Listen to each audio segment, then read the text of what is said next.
My next guest on the podcast is one of the most fun guys you're ever going to meet. He's a former systems engineer turned product pitchman for one of the largest mobile carriers in the world.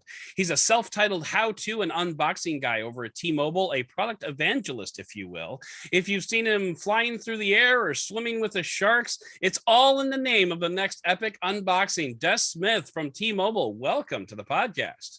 Hey, Adam, thanks for having me. This is awesome. This is a long time coming. We've been talking about this for a while. Oh, we have. I mean, I think we were talking about this pre-pandemic. I mean, I didn't have a podcast up until the pandemic. So it must have been like right around then. I know you were like at the top of my list of people to call. So I just like a little brief history, like you and I have been interacting for a long time. We first met, if I remember correctly, at the Moto G, what was the name of it? Moto G Force. Event. That the one with the plastic screen in New York, where we could slam it on the ground and nothing would happen. And I hate to use this term, I really do, but the booth babes that they were like slamming the hammers up against the plexiglass walls. Do you remember that? Every product time like someone ambassadors, walked, Adam, product ambassadors. Thank you. Yeah, I couldn't find the right term there. In fact, I might just edit that out. But anyway, so yeah, I'm really glad that we could make this happen. And before we really dive into it, I just need to give a quick disclaimer. We already talked about this a little bit off the air, but Des loves live streams, and normally this podcast is a live stream on YouTube. But I just got a new dog, and that gives me 3 total pooches in the house, and the new guy is still learning the ropes around here. So at any given time, this conversation could devolve into a barking and snarling match, and I might have to go like run away. So that's why this isn't live. I'm going to utilize the magic of the post-production safety net, and so this month's episode is not live, and for that, Des, I am very sorry. That is okay. We understand. We're getting a new dog too, and I promise I won't personally bark at you, and I won't answer the dogs if they bark.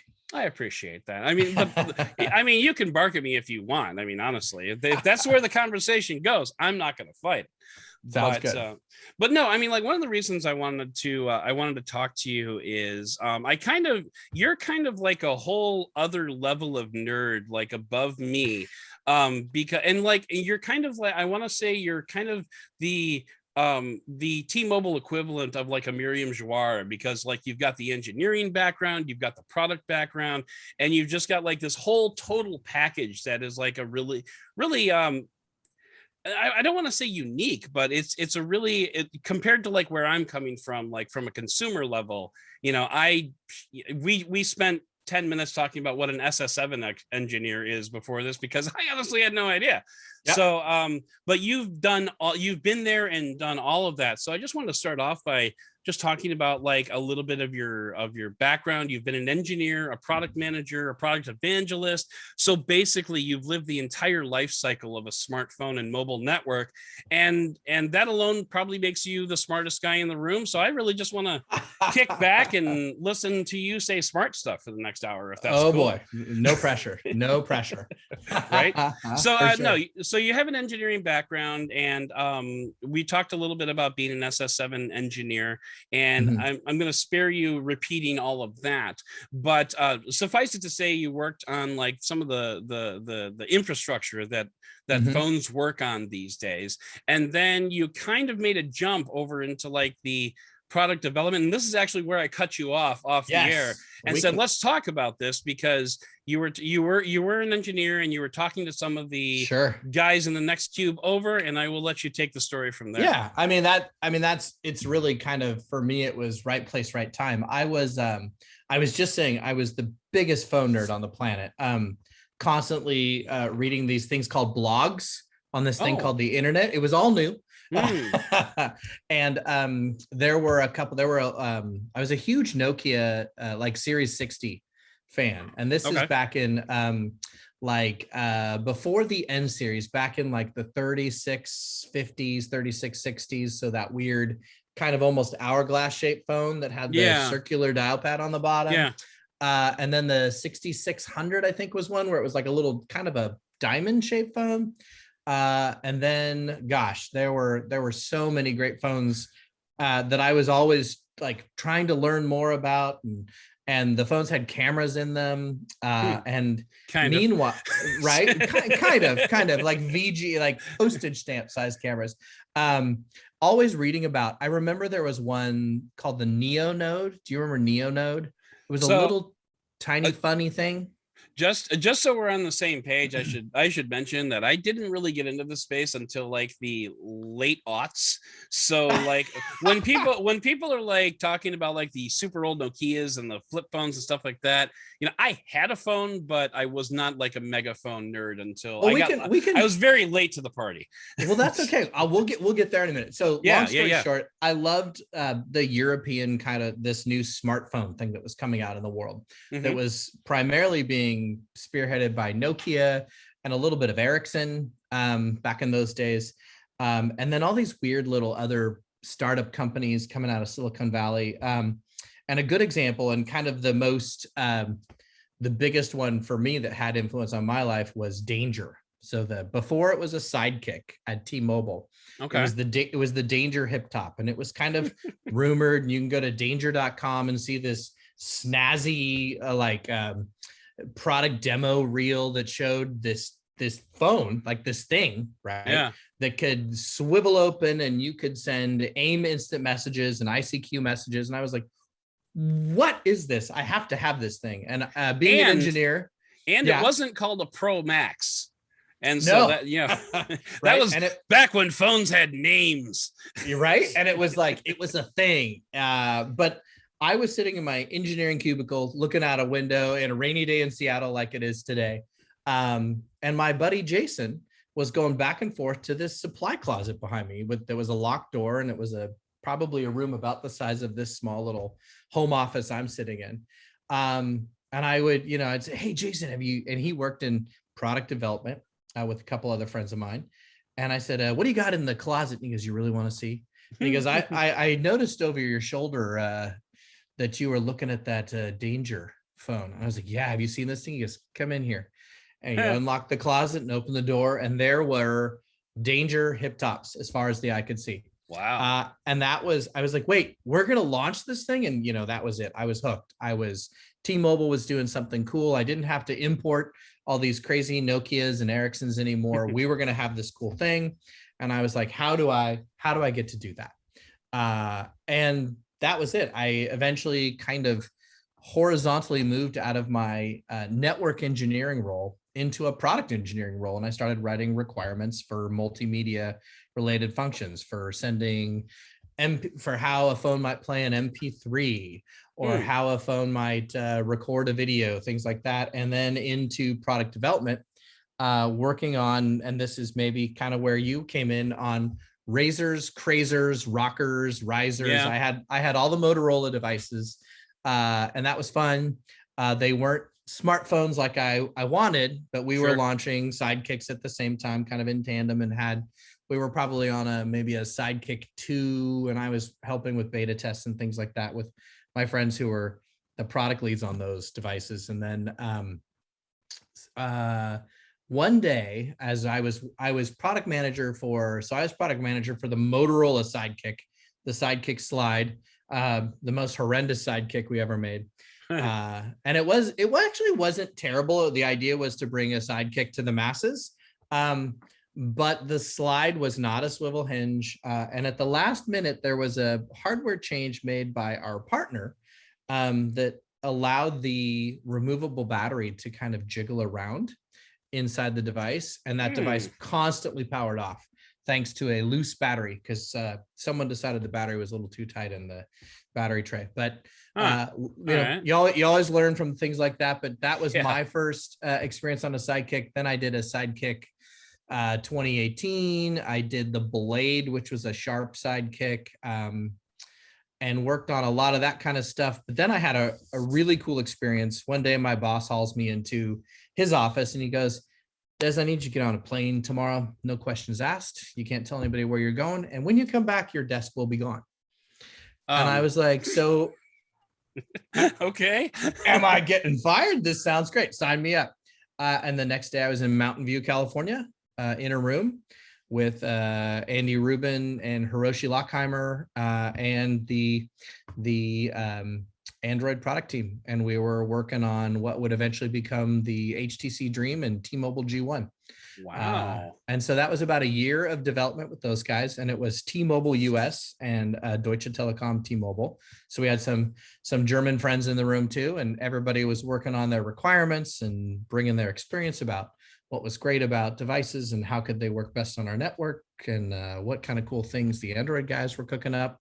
And that's it. The rest is history. Hooked after that. And once you launch one, you have to launch another one that's more powerful or has a bigger screen or has a cool virtual assistant built into it. And I did from that point on. I was almost exclusively Android. I did a lot of HTC phones, some LG phones, G2X, our first kind of gaming phone with the Tegra processor in it. Okay. That was probably one of my favorites. And actually, a funny story about that one is when we launched the G2X from LG, we partnered with a bunch of developers that were NVIDIA developers, guys like the Vector Unit guys or Madfinger Games. They make some fun games that are still out there today. Okay. Vector Unit made this jet ski game called Riptide GP. And that eventually evolved into Shine Runner, and then a game that a lot of people watching the podcast now might have heard of called Beach Buggy Racing. And the cool thing is, a friend of mine, his son, was sitting in the car last night. We were visiting just in a parking lot, picking up kids from various activities. And I said, what's Billy playing in your car? In his Tesla. He was playing Beach Buggy Racing in the Tesla. And I was nice. Like, hey, I know the Vector Unit guys. That's pretty awesome. So it's fun. A fun evolution. But yeah, after that, it was building. Before we move on, I want to jump on because you talked about smart assistants. And one thing that I picked up from my research was I understand you're responsible for helping to develop a smart assistant before that was kind of a thing. Yeah, it was something called a Genius button, if I remember correctly. Yes, sir. So we actually had an awesome CEO back in the day at VoiceDream, Robert Dotson. And he said, we were working on MyTouch. So that was like the in-house kind of brand Android phones. And so we had a MyTouch 3G. And because I had such a background with various keyboard devices, we were going to make a MyTouch 3G slide, which, slid open, had a keyboard, HTC driven device. And one of the things that Robert said, as kind of a super everyday user, he goes, these Android phones are complicated, Des. I want to push a button and tell it what I want it to do. And I said, no problem, boss. We'll figure that out.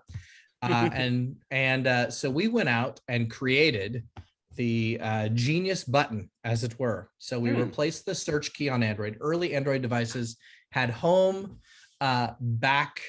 They had a search button, and gosh, I have to look at one. I don't even remember what they all. Here's the G1 right here, reaching off the screen.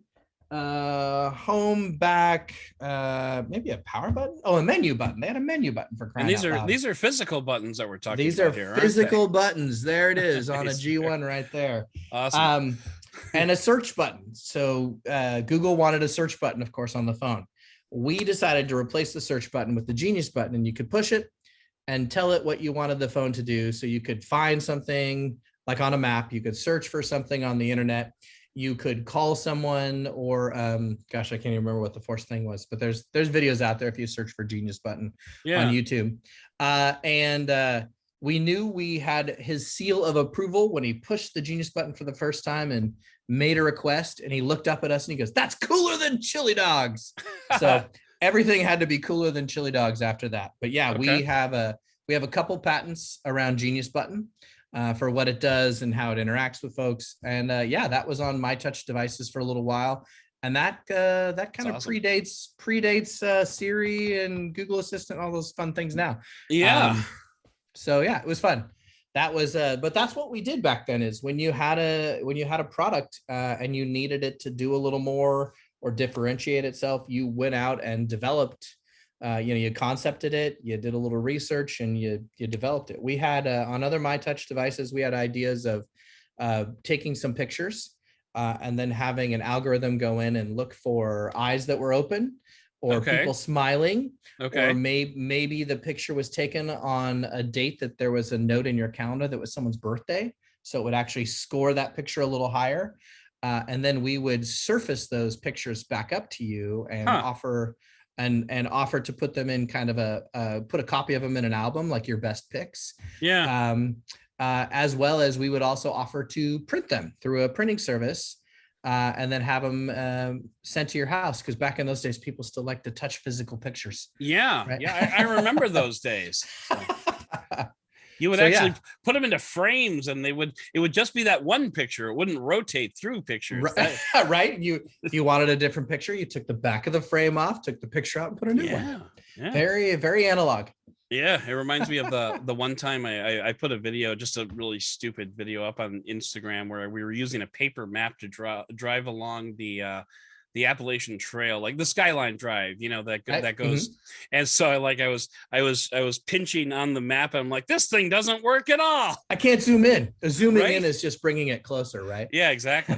So, oh man, the days of analog. That's fun. So these days, we can fast forward a little bit and get to what you're doing these days. You're sort of like a product.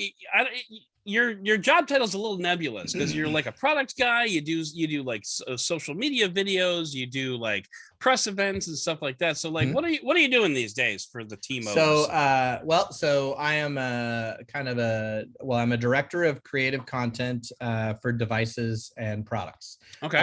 The short version is when we were making all those products back in the day, we knew we needed to market them out to people so they could see there were other options out there for them than just the companies that had huge marketing dollars and big budgets and things like that. I have no idea who you're talking about. Okay. Not going to mention any names, but we saw this thing called Twitter coming up, and I said, hey, this might go somewhere. We should start tweeting about phones and talk about phones and have a conversation and answer questions. And I had another leader in the T-Mobile organization who said to me, it'd be great, Des, if we could just put you in every store, just a little Des in every store to answer questions and help them with their phones. And I said, or even a life-size Des. I mean, we're not picky.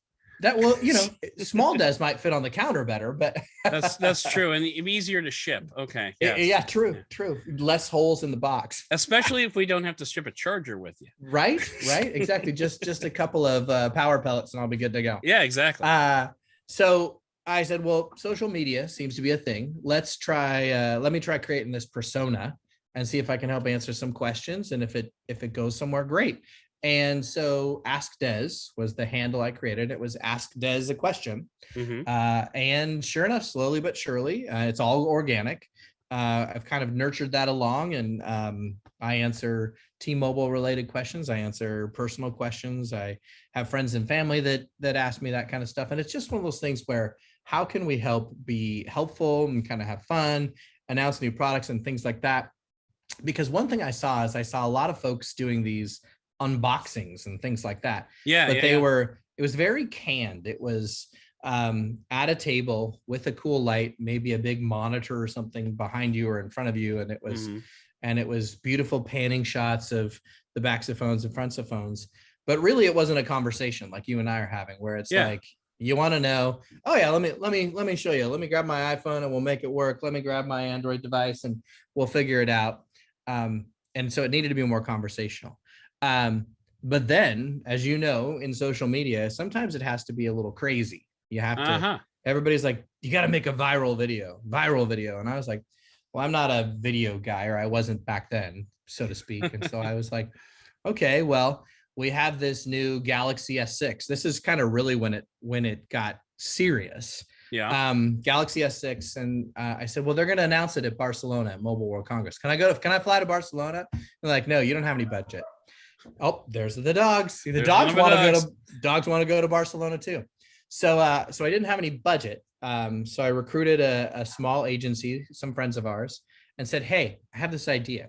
I can't fly to Barcelona, but what if you caught me on the street near the airport coming back from Barcelona, and you were the security guys who saw that I had this secret case, and you were going to track me down, and all I wanted to do is get the case and find a secure location and share it with all of you, all of the viewers, for T-Mobile and for Des and for whatever, right? Right. And so we filmed the Escape from Barcelona unboxing, which was the lead-in for like an HTC phone and a Galaxy S6. Okay. And people loved it and tons of views, and they said, you guys are so clever. And really, it's just me hamming it up, being a like D movie actor. Running around on the streets getting chased. I'm familiar with that concept. Right? Getting chased by the bad guys. And so the next year was the Galaxy S7. Mm-hmm. And I was the product manager for the S5, which was, quote, waterproof, but it had the replaceable back, had a little gasket, and you couldn't really take it in the water. It would leak and fill up with water pretty quick, and you'd have a dead phone. Mm-hmm. And they said, no, the 7 is absolutely IP68, 5 feet, 30 minutes. You can go underwater with this phone. Now, we later learned that IP68 really means no salt water. There's no chlorinated water. There's a lot of disclaimers these days about that kind of stuff. But being the silly guy that I am, I'm just like, okay, I'm an idiot. Let's unbox this phone underwater. Same thing you see on the internet. Mm-hmm. Just I'm at a table, but I'm in a swimming pool, and give me a scuba mask or a snorkel. I can sit close to the surface.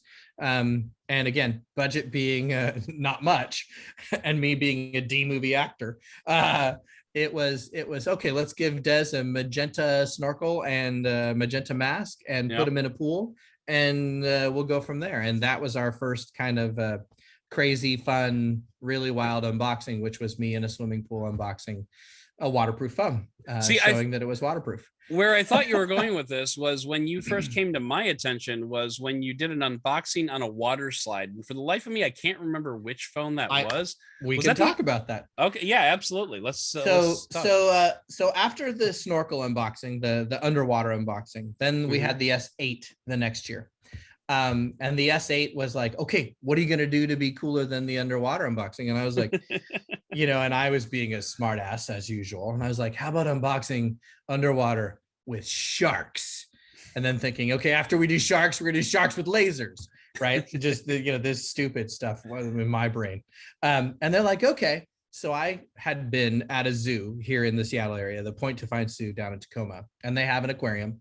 And you can, for a small fee, or at least at the time, you could get in this little like pretend shark cage at the end of the aquarium and feed the sharks. You'd put on a wetsuit and you'd feed sharks through the cool.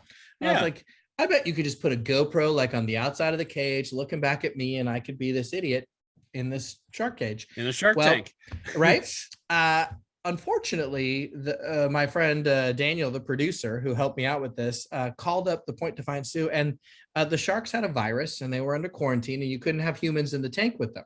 So that little thing was wrong. He goes, but I made some calls to this place called Florida Shark Diving in off the coast of Jupiter, Florida, and we got a guy who goes out with the Discovery Channel for Shark Week, and a video guy who's this old pro, and they're happy to go film you out in the ocean with sharks doing whatever you want to do. And I was just dumb enough to say, yeah, that sounds good. That sounds good. Let's do it. So that's the Shark Tank unboxing. And then, of course, after sharks, it was everybody wanted to see water. So to answer your question, the notorious Note 7 that same year, the Note that unfortunately had some problems with batteries. Maybe I could see the future, and I knew that phone should always be around water. Right. We filmed that at a local water park here in Seattle. And that was because with that Note 7, you could use the S Pen even when the screen was wet. Because, a lot of people, Adam, find themselves wanting to write notes on their Note phone with their S Pen in a rainstorm, apparently. If I had a nickel. For every time, you'd have maybe a nickel. I'd have 10 cents. Yep. But that was a fun one. That video is still kind of secretly out there on the internet. We unfortunately had to take our version of it down because the Note 7 was a problem for Samsung. Yeah. Okay. But it was fun, and that was actually the first video where I brought my son along, my 17-year-old son, and so he's in the background on the water slides with us doing some fun stuff too. Yeah, really fun. Bring your kid to work day. I like it. Right? Pretty much. And that's kind of, as you talk about the unboxings, that's where the job transitioned into. It was making these fun edutainment, so entertaining and educational videos about phones. And then of course, after you start talking about phones, people want to know how the features work. And so you try to come up with some fun, helpful how-to videos about features. And then you find that there are lots of folks out there that don't know how to do lots of things with phones. And it can be as simple as how to insert a SIM card. Like when T-Mobile and Sprint came together, the Sprint customers, we learned, the Sprint customers didn't replace their SIM cards often. They didn't swap them out and put them in new phones. Okay. And so I said, well, shucks, that's an easy one to make. Let's just show them how to find the SIM ejector pin hole on the side of the phone or on the top of the phone or the bottom of the phone. Show them how to not shove a SIM ejector pin into a microphone hole. That would be a good. Yes, that would be a good one, right? Watch out. There are microphone holes around the phone too. Yeah. But that became a thing. And then we'd start getting comments on our videos like, hey, that's awesome. How do I do this? And so you go from there. And it's funny because you're actually kind of going full circle here because, you started off on the social media to like have the conversation, ask Des how to do things. And then you started doing the unboxings and the videos like that. And now you're kind of circling back to the how-to content to like, sure. I love it. It's well, all and things come around. And and that's what the great part about it. And that's why, you and I were talking about live. It's like, after we started doing these unboxings, we got invited to go to some of the launch events from Samsung and Moto, like we talked about. And I always thought, well, I'm spending the whole day in New York City or San Francisco or LA or wherever this event's happening. We should go to one of the retail stores like that mentor back in the day said, and actually be in the store and let people know we're showing up. We're going to do, we'll do live. There's this cool thing called YouTube Live or Facebook Live or Instagram Live. We'll go live. We'll answer questions from the folks on the live stream. We'll answer questions from the folks here in the audience. If we can con someone into showing up and hanging out live with us for a few minutes. And, and then, we started having launch events. We had the launch event for the OnePlus 6T. In the Times Square store. I recall that. Right? I was not there, but I was aware that it happened. But that's the fun thing. And then we invited some real YouTubers in. We had Zach from Jerry Rig Everything came in. I think we've had Linus was there for that one. And we had the actual unboxing people and the reliability folks or the testing guys and all those kind of folks come in and hang out and meet some of their fans and talk about what they love about it. And that's awesome. That's where it got really fun. And so love the live stream. Yeah, absolutely. I totally get that. And like, I just want to touch on some of the other unboxings that you've done. Sure. You've done a 0G unboxing. Yep. That's our only iPhone unboxing. Oh, really? Okay. All right. I know. I did notice that was an iPhone unboxing, and then we had a zipline unboxing, if I remember correctly. Yep. The Galaxy S20, our first big 5G phone. We I can't remember if we were flying or zipping through 5G. That was done in Puerto Rico. Okay. On the longest zip line in the Americas. It's called the Monster. It's and I would suggest that anybody listening to the podcast, if you ever go to Puerto Rico, you can go to Toro Verde and go on the Monster in Puerto Rico. It's about an hour out of San Juan, if I remember correctly. And it is. I thought you were gonna say the zip line was an hour. No, like, holy crap! The zip line's like 3.5 minutes. You literally, when we were filming that day, we went on the zip line, I think 8 times round trip. And sure, as the day progressed, we actually had some clouds move in, and you could see from the top of the hill to the far end of the zip line, you could see clouds, and you would start dry and you would fly through a rain cloud. Right. That's how long this thing was. That's awesome. And you could go, I'm a bigger guy, so I was in the upper 50 to 60 mile an hour speeds. And 50, 60 miles an hour trying to fumble with a box and not drop a phone. And there was no way to get that up. And I'm notorious for all those stupid water unboxings, or silly, right? Water unboxings. I'm notorious for dropping a phone somewhere. There's a phone off the coast of Jupiter, Florida. We did the S8 Active.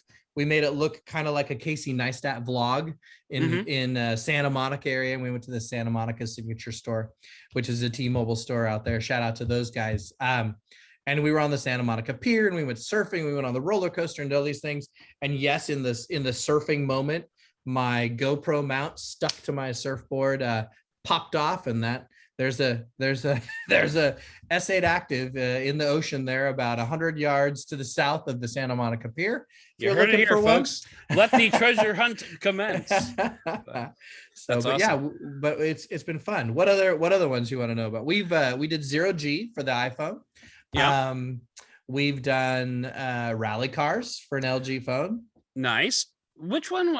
There's one that you brought in. You did like a collaboration with a YouTuber, and it was like, I want to say it was like a mini you. Was it Zach? I think it was Zach. It was Zach. That was actually like a mini you walking around on his desk and stuff. That was kind of fun. I don't remember what phone that was for. That was one of the more recent OnePlus phones. Okay. And it was Zach was nice enough to include me in one of his OnePlus unboxings, and it was me walking around on his desk where he would normally torture a phone, and instead he's kind of poking me with his testing tools, and we're talking about specs and things like that. And then eventually I get in the box, and he shakes the box and ships me back off to Seattle here. That was a fun one. That was one of my favorites. I didn't realize that was a Zach joint. So that was the Zach one. Yeah, that was awesome. And then most recently you did an unboxing of the Flip and the Fold. This one was a little bit more low key. This was had some T-Mobile folks in. It looked like a retail store, and you were just kind of showing off like the camera features and stuff like that. Yeah. So that one, that one was actually at the 5G and Me Tech Experience. That's on our corporate campus. That's the one. Okay. It's a new space, and it was the idea behind that is we're still in COVID. We're trying to be mindful of being out in the world doing crazy stuff, and we don't want to encourage too much of that yet until it's safe for everybody to do so. But we did have the opportunity. We had the crew and all the members that were involved, all the T-Mobile employees, everybody was vaccinated, and we took safety precautions. But that was an opportunity to put in the hands of some folks who don't maybe necessarily choose a Samsung device or have never seen or used a folding phone. Foldable, yeah. Put it in their hands and kind of get reactions for the first time of this cool new technology in the folding screen, both of a flip and a fold. And then I kind of narrated over the top some of the use cases they were doing and stuff like that. A little bit more low key. Yeah, no potential injuries there. Right. No crazy insurance claims. But it was fun to see. We kind of, the way it ended up getting edited, you kind of get a lot of surprise and happy faces and people posing. Once they realize they can kind of see themselves and the phone's down on the table, it becomes oh, hey, check out my hair and check out, right. Oh, my tie looks good today and stuff like that. Right. So it's pretty fun to see people react to new technology that way. So following up on that unboxing, I wanted to ask you the question, because you never answered this in your unboxing. Are you a flip or are you a fold? Personally, boy, I love all my children equally, but I think I know, true, totally true. I would say probably more of a flip these days. I really like the flip. Okay. The fold is and I think I'm maybe a spoiled kid because I have a tablet, I have a computer, and I have a smartphone. Sure. If I did not have a tablet, I would say fold, because it's a tablet. It's a tablet that folds in half and goes in your pocket, right? And you can answer calls on it. But because I have a tablet, I lean more in the direction of flip, because it's just fun. It's like, remember, I was the product manager for razors, crazers, rockers, risers, and so folding phones and sliding phones and sidekicks that have flip up screens, it's fun. There's a fidget factor, and Michael Fisher, right, talks about when phones were fun, and that's a great series he's got going. And it's true. Like we have a bunch of rounded rectangles or squircles these days, as we like to call them, right? And when you get something that works differently, that plays differently, and has a reason for it, it's pretty cool. It could be a small phone, like a Palm, where they say, you know, disconnect from being connected with this little tiny thing, because we're going to make it hard. We're going to make it hard for you to use a phone, right?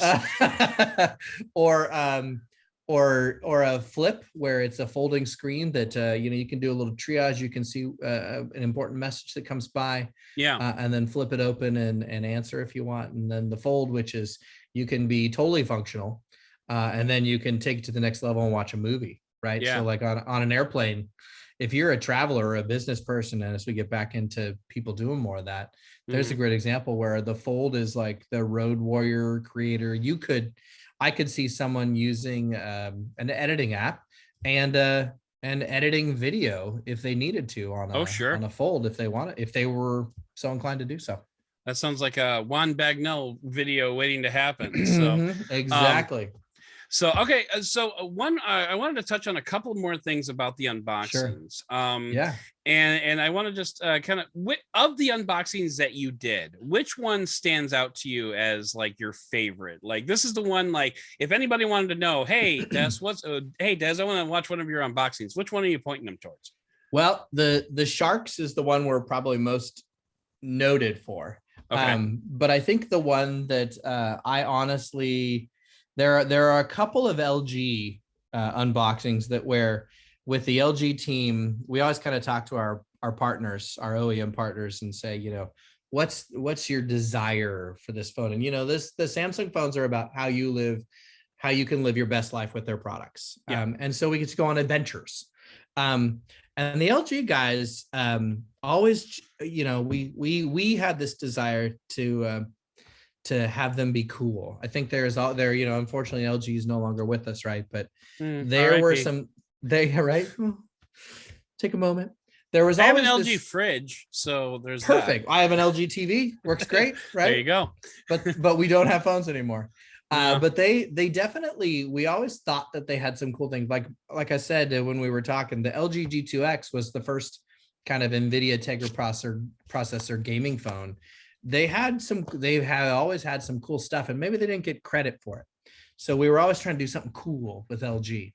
And a couple of the really fun ones that I will always think back fondly on is we did for the LG G8 Think Q, the worst named phone ever, right? It's up there, yeah. That was the phone where you could like wave over the screen and things would happen. Yeah. It read your blood. It was a vampire phone. Right? And we were like, okay, just do this. Yeah. And I was working with a buddy of mine who was actually the product manager for that phone. And he was like, well, you don't ever have to touch the phone. It's like a Mission Impossible where you're Tom Cruise and you're just dangling from the ceiling. So we made a Mission Impossible style unboxing.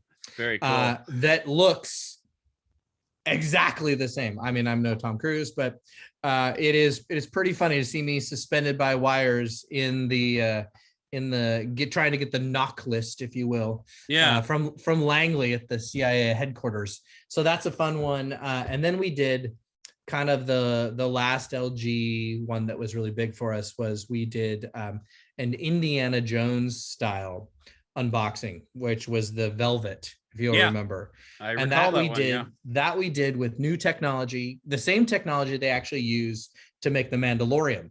So it's an LED wall. Okay. And most of the things in that video are not actually there. There's a pedestal where the golden idol is. In this case, it's the Velvet phone. Yeah.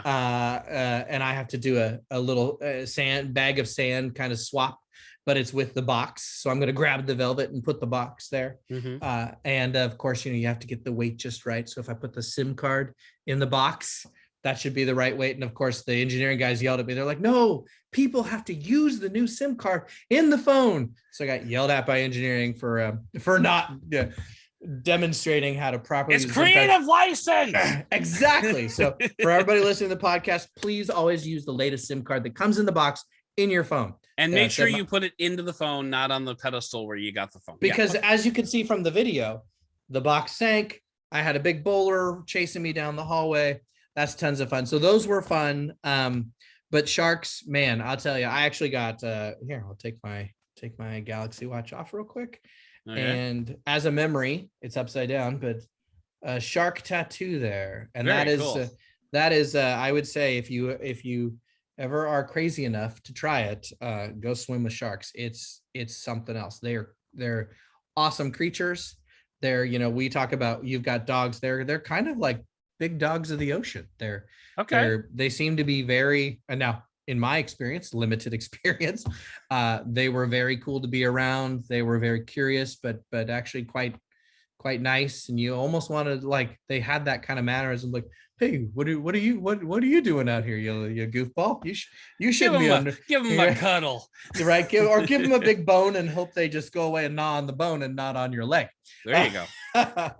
But sharks was pretty cool. But I really love kind of that creative stuff we did. And you know, I to be perfectly honest, I'm very lucky to have had these experiences and to show off all these phones. Like, the reason why we did a zip line is because we wanted to shoot with the phone. We wanted to show that experience, that was a T-Mobile area. Like, we had 5G on a zip line in the middle of Puerto Rico, right? After a hurricane, right? So I mean, it was, you know, we were trying to give back to the local economy and spend some money on that in that adventure companies setting, and do stuff like that. And that's kind of like, as we talk about, and I don't know if you're gonna ask me, like, what's next, right? Oh yeah, I think that's on the docket. Perfect. So I'll save that for what's next. But that's, you know, those are the kinds of things we want to get back to and keep moving forward on, is how can we give back? How can we get out in the community? And you mentioned on Flip and Fold, there were some other people in the video. I can't do this forever, right? And I would like to be able to have some other people share those experiences, and step into the role of doing some of this fun unboxing and education, and continuing our kind of our T-Mobile tradition and my Des tradition of being helpful and having fun at the same time, right? We want people to. So is that a teaser for a Des protege that's up and coming, or maybe someday? I don't think we have a person. I have a great team. I have a gal who works for me by the name of Susanna, who does a lot of what I do, but in Spanish. To the T-Mobile Latino channels, as well as for Metro by T-Mobile. We do stuff in both English and Spanish for those guys too. Nice. And as we keep moving forward, we'd like to get more people involved and have people come in and share their experiences. I'm just one person, and I have a lot, as you know, we've talked about in this, but I have a lot of experience in building phones and building networks and developing products. And there's other folks out there that have other opinions too, and we want to share those in different views and different backgrounds. So that'd be cool. So of the, and I hate to harp on the unboxing thing, but it's kind of your brand. Yes. I want to ask you, which unboxing made you the most nervous? And that's a two-part question. Which one made you the most nervous from a personal safety standpoint? And which one made you the most nervous from a production standpoint? Like, which one was like the one, like, I don't know if I want to jump out of this plane? And which one was the one, like, I don't know if we can get this shot? The Galaxy S10 unboxing was our jump out of the plane unboxing. Okay. And I was nervous. I was like, man, I've never jumped out of a plane. I'm going to be strapped to a, because why would you? Right. Well, because it's cool to be strapped to a tandem parachuter and just don't drop it, get the shot and all this stuff. And at about 4:30 on the day before we went to shoot that video, I get a call from someone in T-Mobile's insurance team. And they said, we just heard from the production company, you're going to jump out of a plane tomorrow. And I said, yep, that's the plan. And they said, no, you're not. And I said, well, what do you mean? No, I'm not. And they're like, we can't possibly allow you to do that. Not, you can go do that on your own time. You can't do it on T-Mobile's time. And we went back and forth a bit. And turns out that I was not allowed to jump out of an airplane. And so you have to, right? Yeah, and I was like, but you saw that there was a thing with sharks, right? You saw the sharks. I just want to make sure we're okay. I think unfortunately the insurance team may have missed the sharks, or we're not informed about the sharks. Right. So lesson learned, just don't tell them what you're doing. Easier to ask forgiveness and permission. Gotcha. True statement. So how do I show this cool video now. So personal safety, I'm jumping out of a plane. Okay, that was scary. Now I'm not. And how do I now still get this cool shot and have this experience? And so you'll see that video, we pivoted very quickly to wireless Powershare at 13,000 feet. And what I did is I put 360 cameras on the guys' helmets. And everybody, there were, I think, about 5 guys who jumped out of a plane. Unfortunately, I was not one of them. Everybody had an S10. They had the S10, the small one, the regular, or the S10 Plus back then. And we all had ways to get them all strapped to their arms so that if they dropped the phone, it would just dangle and not go flying away. Lanyards. Important safety tip. Thanks, Egon. Right. But we wanted to make sure we got some great footage and them doing something cool. So wireless Powershare was new, right? And now lots of phones can do that. But in that video, you see they fly up together, they grab hands, and they wirelessly Powershare at 13,000 feet while soaring down from a plane. And that video, we filmed it in 360, we filmed it in regular, we had all the cool fun things. And that was just from a standpoint of the production, were we going to get a Powershare happen? So we actually rehearsed it, like those guys laying on their bellies in the airplane hangar, like, here's how the phones, and maybe the phone has to go this way, right, and you actually have to swipe down and turn it on. So these are guys that are like pretty basic smartphone guys, like, hey, my phone's got a calendar, I'm pretty good. And they're professional parachuters, right? They're not phone guys. And so that was a little tricky, but it was fun. The other one, and we haven't mentioned it yet, and this might be talking about the all-time favorite, I've actually been on the surface of the moon. Yes. It's funny, I spent the last probably 2 days looking for that video, and I have not been able to find it. I don't know if I'm just not searching the right thing. Galaxy S9. Galaxy S9. S9. Okay. It's up there. Yeah. T-Mobile Galaxy Link in the S9 show notes. moon unboxing. Yes. That one. So that we actually, conspiracy theory be what it is. We said we were going full Stanley Kubrick, and we created a complete fabrication of the surface of the moon on a soundstage. I just thought you'd use the one from the 60s, but okay. Right. You made a whole new one. All right. I can't, some things, we talked about, there's some things I am not allowed to talk about. Right. I cannot confirm or deny if that was the same soundstage, of course, for the moon landing from the 60s, Adam. That. But sure. But we did a surface of the moon unboxing. We got a spacesuit. I got to be a spaceman. There was a lunar lander. There's an Easter egg in that video where you'll see me testing camera capabilities, and you see Starman in the Tesla Roadster. Oh, fun. Flying by. And that was timely for the time. I don't know if people will get the joke now, but it was fun at the time. That one was hard to do. It was hard to shoot. The surface of the moon is apparently cement. or the Quikrete is what gets you that look, and you can't breathe on the surface of the moon. Space is a vacuum. We know that. No one can hear you scream. No. So that one was really tough to do, and we all kind of inhaled a lot of cement dust that day, but it was fun to do. So that's a fun one out there too. Nice. Very cool. And it sounds like the skydiving one kind of transitioned from the personal safety concern to the how are we going to do this concern. Exactly. Because you had a plane booked and someone's jumping out of it. How are we turning this into a video? Well, and I got to ride in the plane, and to be perfectly honest, I think that staying in the plane after a skydive, I don't know if any of you guys listening to the podcast or watching the podcast know how parachuting works, but everybody leaves the plane but the pilot, typically. Right. And the pilot is incentivized to get back down the ground as quick as humanly possible and conserve as much fuel. So they go into a freaking straight down dive. Oh, that's fun. And so myself and the camera guy we did have safety seatbelts that we were tethered to so that we couldn't fall out of the plane. Right. We also had parachutes so that if there was a problem with the plane, we would be skydiving whether we wanted to or Insurance or not. Gotcha. Right. But this guy didn't tell us. And everybody leaves the plane, and I'm like, man, I hope the footage looks good. I'm crossing my fingers, going, please get the moment of the Powershare. And next thing you know, the plane's going straight down. And I think we're crashing. And I about had a heart attack. And I looked back at Ben, the camera guy, and his eyes were like this big in the back of the plane. Neither one of us had any idea that that was coming. And it was a ton of fun. Once we hit the ground, we were like, holy crap, can you believe what just happened there? Seriously. But I don't know if anybody stays in the plane and has that experience. And that was crazy. It was fun. Well, I don't know if you want to hear this on the air or off the air, but I have a suggestion for an unboxing for you. Yes, sir. Always. If you want to go even more hardcore, I don't know if your insurance people have a problem with this, but I don't know if you follow the YouTube creators Dude Perfect.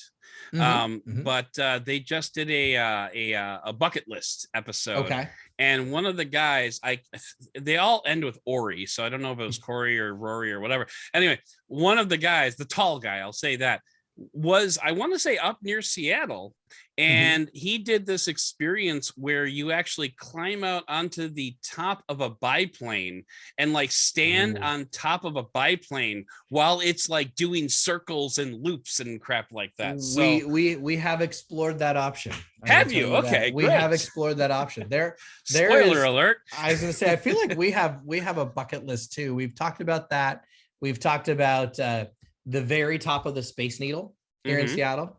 We've actually filmed out on top of the Space Needle around New Year's. We get to go up and do that, and it's freezing cold. I don't know why they always make us do it in December. You can also walk around the outer ring of the Space Needle. Is the thing. You're tethered. So can you imagine, unboxing while walking, however many 100 feet you are up in the air? There's been a lot of cars and bullet trains. I've been stranded in the desert on an HTC unboxing. A helicopter took us out to the Valley of Fire, I think is what it was called. It's out past Las Vegas. Appropriately named. Right. And they left me on one of those tabletop kind of mountains, and the helicopter flew away. That was interesting. I mean, we've seen a lot, we've done a lot, and I can't wait for the next one. I think the trick is always balancing the adventure and the craziness with still trying to explain what some of these cool features are. And so maybe the next few unboxings will be a little mellow, but when the world starts to open back up, we'll get out there and do some fun stuff, whether it's with T-Mobile or whether it's, for insurance reasons, it just has to be me. May I recommend the Edge in Chicago at the top of the Willis Tower? Yes, that's very cool. Very cool. You set up a table out there and and then what you could do with the Samsung, the Space Zoom, you could take a shot of the sidewalk from inside the Edge. There you go. So see, I need you as the producer, Adam. That's it. We're done. We're good. Okay. We'll sign you up. I can start tomorrow. All right. Anyway, you have one more podcast today, right? I do have another podcast to do. All right. So yeah, I mean, and actually we kind of already transitioned to this. So what is next for Des? We already talked about the possible protege. Any new unboxing teasers you can share with us? We've got some pretty cool stuff. There's I can't say too much about what's next, but holiday season's not over yet. There's a few more. What are we in? Where we're coming to the end of Techtember. Yeah, about to go into Techtober. Yeah, there's probably a couple more devices on the horizon here, real quick, that we're gonna try to do some fun things with. Right. The other thing that I'm really interested in, it's funny, I'm looking at it, is because kids and things like that, and some of the adventures and some of the places I've been able to visit. I've been big into getting into recycling and sustainability and things like that. And as we're seeing more and more, e-waste is a big challenge. And so as we're sharing this kind of fun and adventure and we're going to some of these places, we also are starting to, or at least I've realized over the last few years, that there's more that we have to do to both protect our environment and kind of leave the world in a better place for our kids. And so we're starting to see more accessories and even devices that are coming in that are made with recycled materials or things like that. So we'll probably be doing some more how-tos on like how to choose a good sustainable type of phone case. Like I'm looking, so right here we have on my iPhone, I have a case from a company called Pivot. Okay. And this phone, and this is like a video that I'm cooking up in my brain, but this phone self-cycles. So the materials they use in the case are actually susceptible to nature's agents that would normally like biodegrade materials. And so like, would we go out to a dump? Would we do a naked and afraid out in the wilderness, and who can last longer, the case or Des, or something crazy? Now, no one wants to see me naked. Everybody's seen me afraid plenty of times. So there's but we look to some stuff like that. And then I think like we talked about, having some more people involved in the unboxings and getting out there in the world. And I'd love to take we've always talked about it, and I've got to figure out how to get it done. I'd love to take a viewer, a fan, a follower, a T-Mobile customer, whatever that is, podcaster, excuse me, podcaster. We'd like to take some people on the adventure with us, right? Because I know it, and I can talk about I got the product details covered all day long. But what about that person who sees their favorite phone, a Fold or a Flip or a Samsung, whatever the next Galaxy is or the next Note is, or they get both the surprise of being the first person to see it and touch it and feel it, as well as being on the adventure to talk about it, right? And I think that's one of the things that I feel, and you and I we talked about it even before the podcast, like the excitement of some of those first things. And I remember when people used to line up outside of a store when we launched the G1. And I walked down to the T-Mobile store that's below T-Mobile headquarters, and I was going to Starbucks to get my coffee, I was going to a coffee shop to get my coffee. This podcast not brought to you by Starbucks.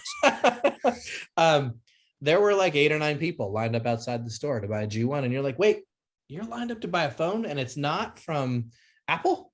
Wow, right. That's cool, right? That's exciting. And people got excited about this stuff. And now it's like, it's a pain and it's complicated. And so that's the other thing I'd like to do more of is find sustainable, recycle things, find ways to help people simplify and just kind of make life easier and a little bit more meaningful and a little bit more fun, right? Get back to some of that fun. I think we've had enough stress in our lives. And so how do we make it fun? How do we, if we were to have you, Adam, for instance, how do we put something in your hands that you've never seen before or you've only heard about, then you're like, wow, I'm the first person that gets to see this outside of the engineers who build it, right? And like, having that honest, authentic reaction and being able to then say, okay, don't take my word for it.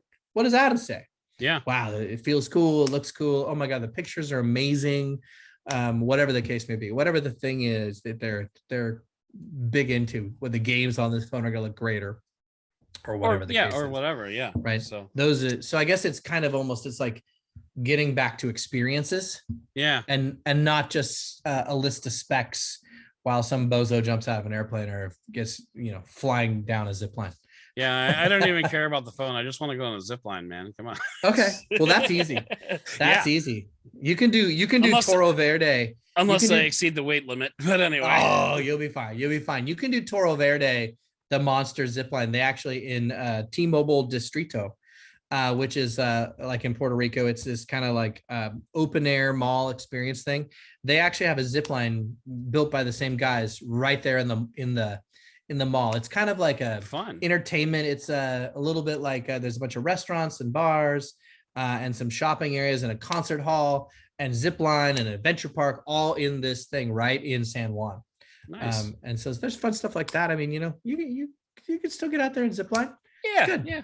We actually in Lamont, Illinois, which is not too far from Lisle, they just built the world's largest it's like with the things that you walk through the trees. What are those called? Like the adventure park, the adventure rope park course. Like ropes course. That's exactly it. The world's Yeah. largest and highest ropes course or something like that. So there's an unboxing idea right there. There you go. Just one hand, I got to unbox with one hand, and the other hand hold on the rope so I don't go dangling out of the trees. Give me a call. I'll set it up for you. All right. Sounds good. Well, Des, I think I have kept you as long as I said I was going. Actually, a lot longer than I said I was going to, but that's okay. You have been an awesome sport about it, and so now I want to go ahead and just roll out the red carpet. We've already talked about like where we can find you on the internet, but let's just go ahead and wrap it up in a neat little magenta colored bow. Sure. So where can people find your stuff on the net? So I am Ask Des, AskDes, on Twitter, Instagram, Facebook, TikTok, Reels, you name it. And then of course, currently working with and have been for a long time with T-Mobile. So you can find us on T-Mobile's YouTube channel, youtube.com/T-Mobile. And then of course my team's work also on the T-Mobile Latino channel as well in Spanish, if that's what you need. So yeah. You know, when you were talking before about getting T-Mobile out on the out on Twitter, the one thing I thought about this, like as you were saying it, but I kind of forgot about it again, and I just remembered it again. But I actually ordered the Samsung Galaxy S21 Ultra. I am a T-Mobile subscriber, so yes, thank you. So, but I actually ordered the Samsung Galaxy S21 Ultra through Twitter DMs with T-Mobile customer support, which was it just blew my mind that they were able to do that. Like, because I remember DMing them like about one of the specials that you were having. It was a Pixel 4a. You were offering like $800 for it or something like that in a trade-in. And I like DM'd T-Mobile and I'm like, are you serious? And they're like, yeah. I'm like, really? And they're like, yeah. I'm like, oh, okay. I might actually just do that then. And he's like, oh, you want to do it now? I'm like, yes. Really? I did it. I actually did it more for the curiosity to see if I could actually do it over Twitter DMs or not. Sure. It was fun. So I don't know.